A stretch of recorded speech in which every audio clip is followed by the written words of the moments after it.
Hey everybody, I'm Austin Jordan, and I am actually a TA helping teach Comms 2300 this year with Dr. Langford. So, what are we talking about today in this lecture? We're going to talk about avoiding plagiarism. Specifically, we are going to talk about several things. And so, how about we go ahead and just kind of get into it a little bit. So, on today's agenda, we're going to be discussing plagiarism and how to avoid it, orally acknowledging sources, citing quotations, paraphrases, and summaries, fair use, copyright, and ethical speaking. These are the sections that I will be teaching within this video. And then here are the actual terms that you need to know, because these may show up on the quizzes that will be distributed throughout the semester. So common knowledge, direct quotes, paraphrase, summary, copyright, and fair use.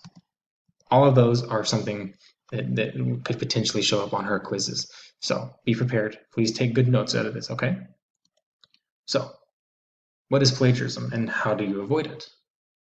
Well, plagiarism is the use of other people's ideas or words without acknowledging the source. You have to acknowledge the source, otherwise it's very frowned upon. Well, why is it frowned upon? Well, it's unethical, and you can get in plenty of trouble for it. So think about this. If you take someone's work and you don't give them credit, and you credit it as your own, you could actually lose essentially your license to be a doctor. If you are a journalist, you could be fired and you'll essentially never get a job again because you just lied. Why would somebody want to hire somebody who's lying about something that's not their work? You don't want to do that. So don't plagiarize. It's not worth it. And also, don't self-plagiarize either. If you don't know what this means, it means that you're taking something of your work that's already published and you're republishing it. You're not doing anything else with it. You're not updating it. You're not doing new studies involved with it if you're in research, or you're just posting the same stuff over and over again. But don't do that. That's self-plagiarism. That's also very unethical, and that can also get you into plenty of trouble, and the same results could easily happen. So don't do it. Just don't do it. It's not worth it. Also, we use APA citations in college, so please be prepared. I know you guys did MLA in high school, but this is a little different. APA is the best type of citations in college, and it's the most widely used in research, as well as you'll see it in other forms of media as well. Whenever you go and you get your job, or whatever you may do, whatever your job may be, if it involves research specifically as well, it's going to be APA. APA is the most known, as well as AP, but in this class it's APA. Whenever you do your speeches, you turn in your outline, we want to see APA citations, not MLA, not AP, not Chicago. Okay, so please be prepared to actually do that. Okay, so orally acknowledge your sources. Any source that requires written sources should also be acknowledged in an oral form. That's on page 24 of your book. If you have it, see, I already have page 24 opened up. If you have the book, it is a pocket guide to public speaking, the 6th edition. This is actually very useful, and I suggest if you are to get it, then go ahead and get the 6th edition. It is the most updated version. We have been using the 5th in the past, but the 6th edition is the most current and the one that we are using. So if you want the exact information that you're getting, then you're going to want this one. So like I was saying, whenever you have a written citation and you're giving a speech, you have to have an oral citation for it as well. But that doesn't necessarily mean that we want you to read off your APA citation that you have written out. That's not how it works. We don't want that. You must orally mention 2 of the following elements for it to count as an actual oral citation. This is kind of what differs from just reading it, what you typed out essentially. So the author, the year, and the title. If you give us 2 of those 3, then that will actually count as your oral citation. It's also very easy not to give us 2 of the 3, and we will count off on your speeches if you don't give us 2 of the 3 for your citations, because there is a section in every speech except for introduction speech that has something to do with an oral citation.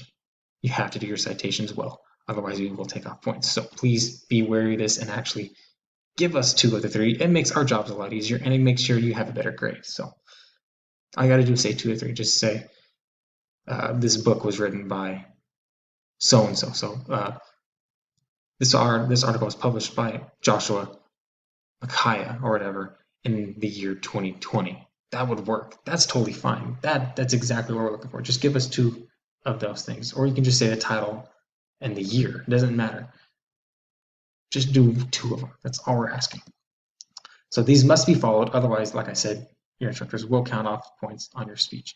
Just want to make sure that that was clarified and that you guys have now a visual representation besides my own face and mouth saying it. You actually have it in front of you in words.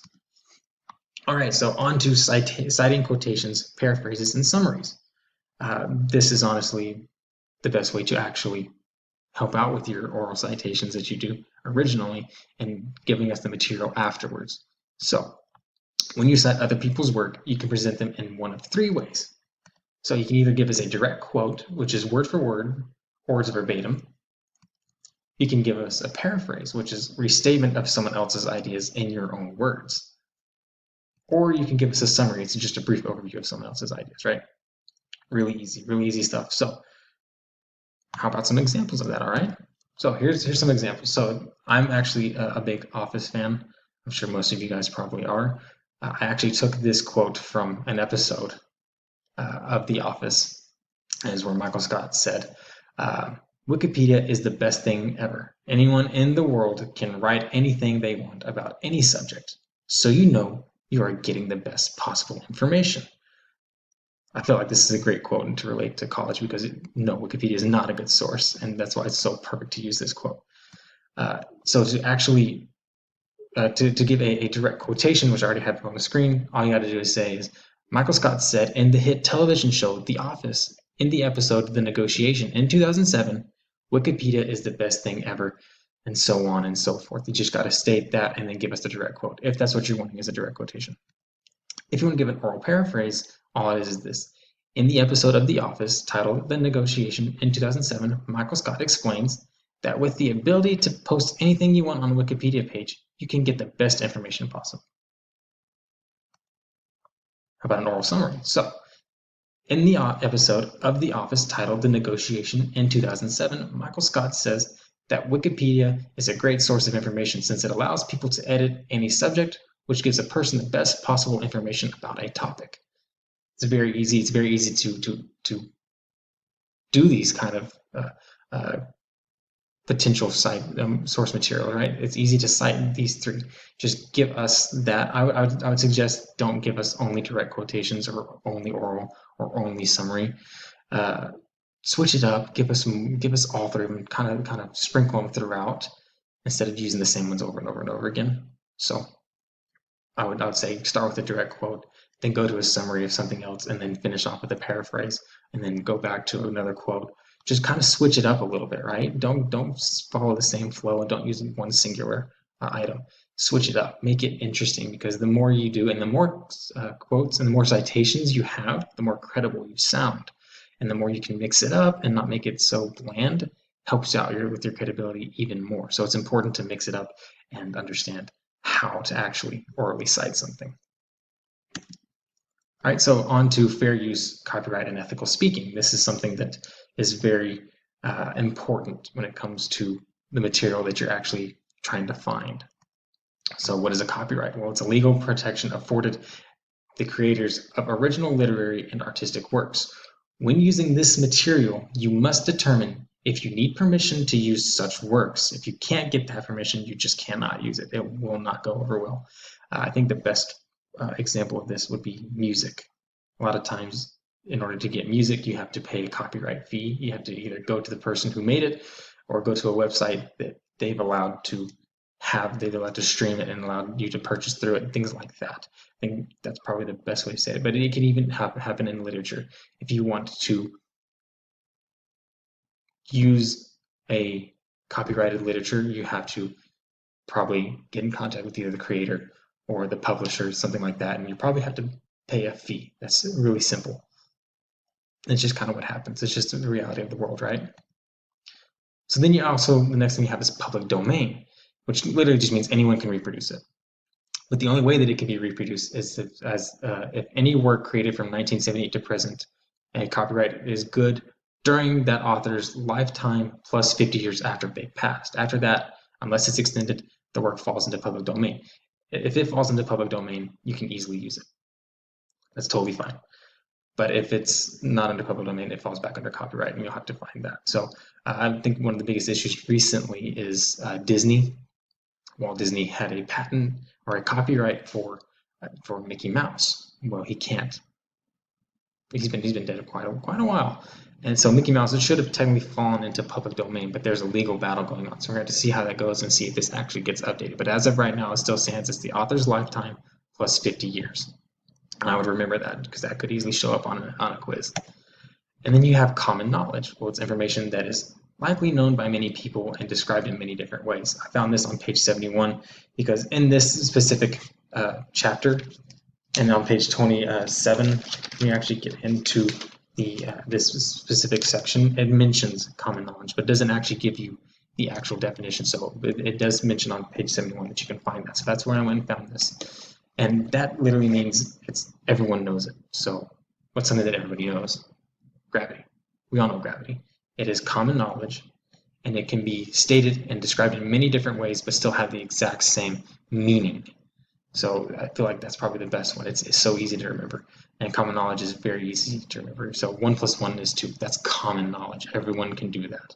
It's not going to be 3, unless you want to throw in some weird theories. But for the most part, the common knowledge it's 2, right? So that's what it's going to be. And then last but not least, you actually have fair use. So fair use is an exemption to copyright prohibitions, which permits limited copyrighted works for scholarship, criticism, comment, news reporting, teaching, or research. This literally means that if you want to post an article about, let's say, a company like Nike, you can do that. It falls under fair use because you're not actually essentially using the material. You are either talking about it, you're criticizing it, you're commenting on it. You're doing one of these mentioned below. If you're doing it for scholarship or for research or for teaching purposes, then it falls under fair use. And I think that some people will try to get around it, but it's actually kind of hard to get around fair use or copyright because it's pretty specific on that. Whenever they say it works for scholarship, it has to be specifically for scholarship, and there's safe proof boundaries essentially that are built in to make sure that you follow these specific ones, right? So don't just think that you can talk about something and it just be considered fair use. There has to be some meaning behind why it's fair use. But other than that, really, we're coming down to the end of this lecture video. So I'm going to kind of leave you with my references. So here you actually have how to do APA citation of the actual book that we're using. This first one is O'Hare, D. Rubenstein, H. Stewart, whatever, published in 2019, and then you give us Ethical Public Speaking, a pocket guide to public speaking. And then you get the page numbers because I did that. And then you just mention where it is actually published. So Boston, Massachusetts, Bedford/St. Martin's.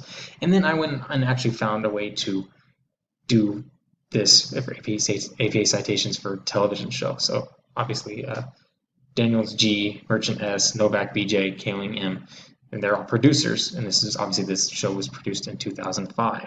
It's just The Office is a television broadcast, and then it's Los Angeles, California. So it was actually filmed in Chandler Valley Center Studios, but it's distributed by NBC Studios. So I put both just to make sure that there's no issue in potentially getting in trouble. So that's actually how you do it.